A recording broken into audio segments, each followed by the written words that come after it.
રામ રામ ખેડૂત મિત્રો, ખેડૂતોની ચેનલ સૌરાષ્ટ્ર માર્કેટમાં તમારું હાર્દિક સ્વાગત છે।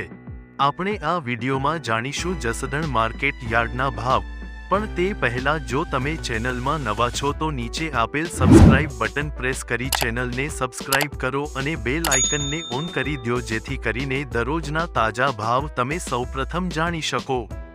તો આજના ભાવ આ પ્રમાણે રહ્યા હતા।